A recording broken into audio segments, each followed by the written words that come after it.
Okay, we're going to do 4p1.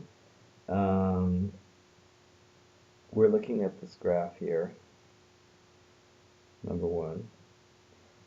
There's two graphs, one's red and one's blue. We'll do the red one first. I'm drawing the y-axis and the x-axis here in red. Okay, and then here's the parabola in red here.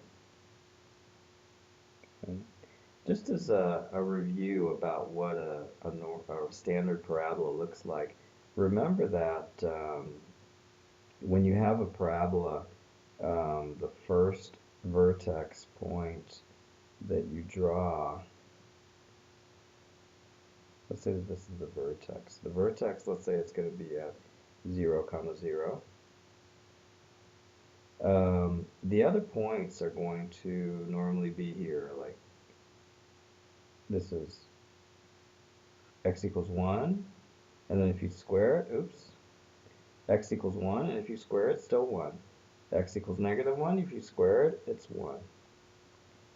X equals 2, if you square it, it's 4. X equals -2, if you square it, it's -4.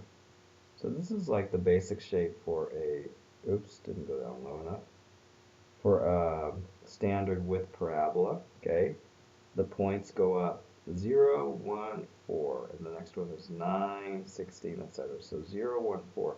So if you ever see that the shape of your parabola starts out 0, 1, 4, then you know that it's just a standard width parabola, okay? And you'll see why we talked about that in just a minute, okay? So now we go back to our graph here, and we see that there's a parabola here in red, and its vertex is at -1, -3. Okay, so that's the vertex. Well, we know from our investigation that the way you write the equation for a vertex is y equals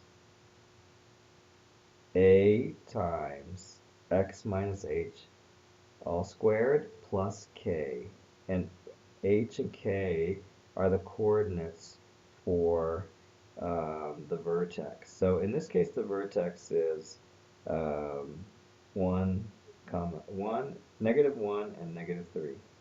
Okay, so if we want to make the vertex, if we want to write the vertex form for this, we would put y equals x minus, and we're going to put x minus a -1, so that would be x plus 1 squared, and then we're going to subtract 3 because we're going to plus k minus 3. Okay, so we use this form here, and we just substituted in -1 for h, and we substituted -3 for k, and then we got this. Okay, we got this. So this is how you write the equation for the red parabola. At the beginning, at the front of the equation, you always have the a factor here. And what does the a factor do? Just like in the investigation, the a factor turns the parabola upside down if you need to. It makes it wider, it makes it narrower. In this case, we don't need to turn it upside down because the parabola is already right side up. It opens up. We do not need to make it anything different than 1 because it's a standard width parabola. You can count up. You can see like the first vertex is at 0. The second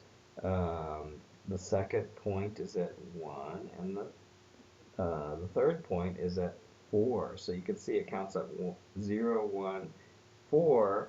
So it's a standard width parabola. The a here is it doesn't need to be anything except for +1, so you can just erase it.